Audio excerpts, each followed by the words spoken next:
All right, so we're approaching the quarter mark of the NBA season. There have already been many interesting storylines around the association, including the local teams here in New York. So let's talk about it with the great NBA content creator from True Hoop. His name is Jarod Hector. It's my guy. Joins me now. What's up, Jarod? I am good, my guy. How are you? I'm good, man. I'm doing good. Enjoying this basketball. It's moving along through the season. So we're approaching 20 games, which is Yeah. crazy. Feels like it just started yesterday. So, Gerard, let's start with the local teams. First, the Knicks. They're 9-7 through 16 games. Okay, offense looked great, especially recently, but the defense, not so much. So, how concerned are you about the defense? And is the team fixing their defensive issues a matter of more time of them just playing together and getting some injured pieces back, or is it something else? It's a little bit of both, right? So I think that, yes, offensively, as you mentioned, they're fantastic. Number two in the league on offense and adjusted offensive rating. Defensively, you're integrating two new big and new pieces in, right? In Karl Anthony Towns and Mikal Bridges. And Mikal Bridges, we know, has always been a good defender throughout his career. He's been kind of just average so far this season. So getting him a little bit more integrated. And then Karl Anthony Towns is the big one. Yes, historically, he has not been great defensively his entire career, but he's a 7 footer. He's huge. So he figures out how to just use his size and the Knicks figure out how they want to play with someone as big as he is. They'll do some things. I know they're doing some drop coverage, but there's different things they can do, right? They can hedge a little bit harder. So I know Tibbs is working through that. You did mention we're 20 games through. So, we're getting to the quarter point. So, by December, we got to kind of see Christmas. If that defense is still trending down, then I think we need to be concerned. All right, so no concern yet, not sounding the alarms, but yet just watchful. Got to watch what's going on with them at least through the next month. Now, the Brooklyn Nets, they've already won 6 games in a season where many people projected Brooklyn to be one of the worst teams in the league. So, what do you make of the job that first year head coach Jordy Fernandez is doing in Brooklyn? I think it's too early to tell, right? Like, look, this team is competing. They have guys who are competing hard, and many guys who probably won't be on this team past the trade deadline, right? As you mentioned, this is a team projected to be bad. I think they don't want to be good this year. They're probably going to tank and look for draft capital.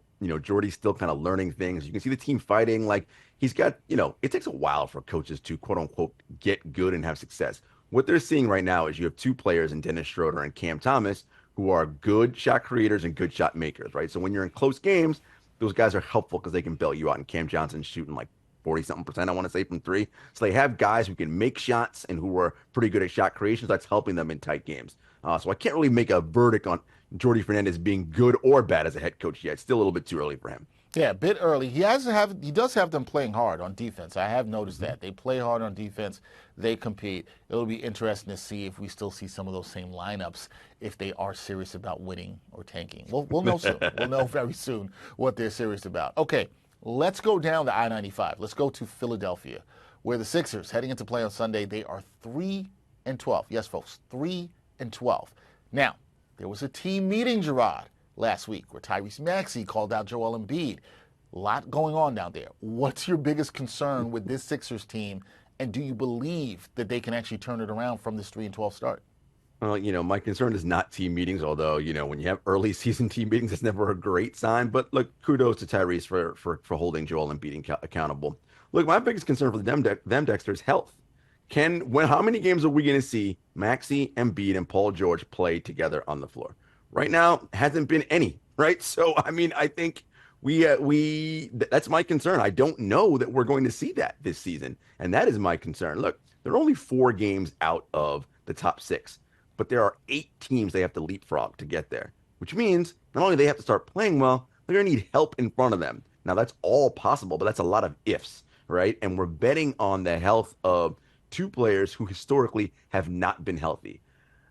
I don't know. I just don't see it. Again, until I see consistent minutes accrued with this trio, I can't say that they're going to turn things around. Yeah, and we'll see if that happens. They have not had much time at all on the court together this season, so we'll see how that all plays out. Now, the best record in the league belongs to the Cleveland Cavaliers. What has allowed them to get off to such a great start, and do you view them as true NBA contenders right now?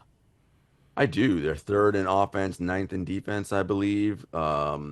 Look, Kenny Atkinson has breathed spirit into that team. Karis LeVert and Jared Allen are playing like they did under him when he was their coach, head coach of the Brooklyn Nets. He has breathed spirit back into Darius Garland. Darius Garland was struggling, Dexter, when Donovan Mitchell arrived. When you're someone like Darius Garland, who your whole life you've probably been the best player on your team, and you were the guy on this team before Donovan Mitchell got here, it takes a while to adjust to that. Not only your playing style, but your own ego is like, okay, I am not the best guy in the backcourt right now. But he's seemingly gotten over that, and they have found a nice chemistry and symmetry, and they're working together. And he's playing like he did 3 seasons ago on offense. And if he's doing that, that is a lethal backcourt. And they have depth. They got, I want to say they have 11. They go 11 deep, 11 guys playing 11 or more minutes per game. This is wonderful stuff. Kenny Atkinson gets kudos, and offensively they're stacking multiple actions. I really love what I'm seeing, and Evan Mobley looks like he's made another leap. Yeah, that was the guy I was going to mention there too. Evan Mobley making a leap. Usage is up. Efficiency is up for him. Minutes down for Donovan Mitchell, as you Yep, mentioned, which huge. helps a lot too, right? That helps a ton there too. So you're seeing them go 11 deep, and that's helping. We'll get to another team in a second that's playing really deep, but we're going to go out west now. And Nikola Jokic, he's doing Nikola Jokic things out in Denver, as we know. The Nuggets, they still look like a strong team, but I think the big question I have with them, Jarod, is do they have the necessary depth to survive the minutes when the Joker isn't on the floor? No, and they don't because Jamal Murray and Michael Porter Jr. are not playing consistently to their level, right? They've had moments and they have sort of periods where they play well, but neither of them have played consistently well enough, right? Jokic needs one of them to be an all-star or all-star adjacent, and neither of them are that, right? Christian Brown's doing okay. Mike Malone historically has not played a bench, but he's kind of been forced to a little bit, to see what they have. And they got some guys, Julian Strother, young player, right? Peyton Watson, they have young players. But again, they need reps and more minutes and more time, on the floor, experiencing what it's like when Nicola's not there and how to play well. Now, you would think with Jokic out, you can always have one of Jokic, Porter Jr., and Murray on the floor, and the team should be fine. But that's just not the case. Again, going back to Murray and Porter Jr., the two of them have just not played well enough and consistently enough at their level. Yeah, it'll be interesting to see, can they turn it around? Does Denver think about moving one of those guys? And to get a little bit more depth, it will be interesting to see what they do going forward. Now, speaking of depth, the Warriors, they've been going with a 12-man rotation. They've been playing 12 deep, and they're atop the Western Conference. How good is Golden State's depth, and is going 12 deep sustainable for Steve Kerr and company going forward? They're actually going 13 deep, Dex. Yeah, like they're playing well, man. This team is doing really well. Their veterans that they picked up seem to fit their read and react offense better. They have 13 players, Dexter, averaging 11 or more minutes per game, which is insane. Nobody of those 13 players, none of them are averaging 30 minutes. I mean, that's beautiful, especially when you have two players in Stephen Curry and Draymond Green who are critical to your team's success, right? Older players in their mid 30s. This is wonderful, man. So those guys are able to be fresh late in games.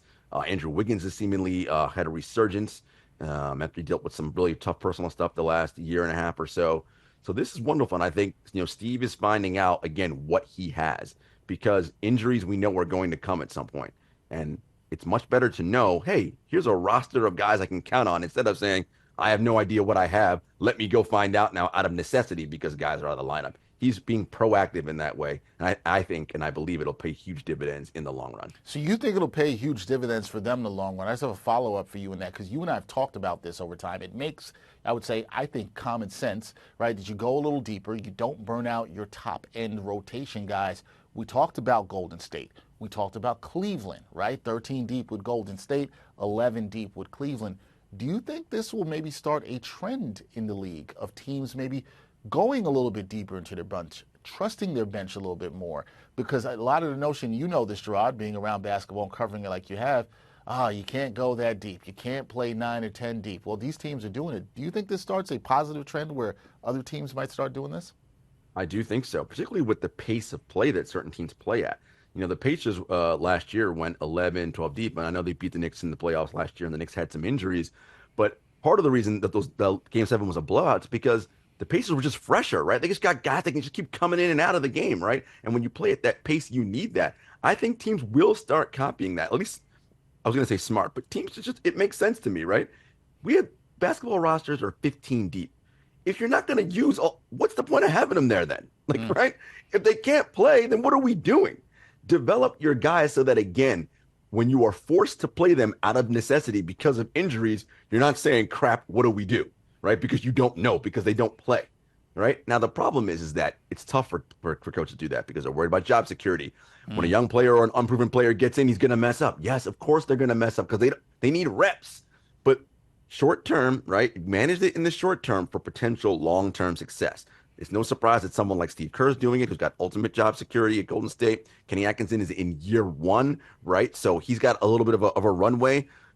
Coaches, Rick Carlisle, job security, coaches who have security and are not worried about their positions, Oklahoma City, they're doing that. Others who were a little bit, on the fence, Mike Malone, maybe, probably a little more reticent to do that. Right. It'll be interesting to see if this is something that you see other teams continue. I think it would make sense to get your players ready. You don't have to get ready if you stay ready. I always say There that. it So is. that can happen there for players too. That is Jarod Hector of True Hoop. Check him out there and the fantastic work they do covering the NBA. Always a great job talking some NBA hoops with you, my friend. We will do it again soon. Yes, sir.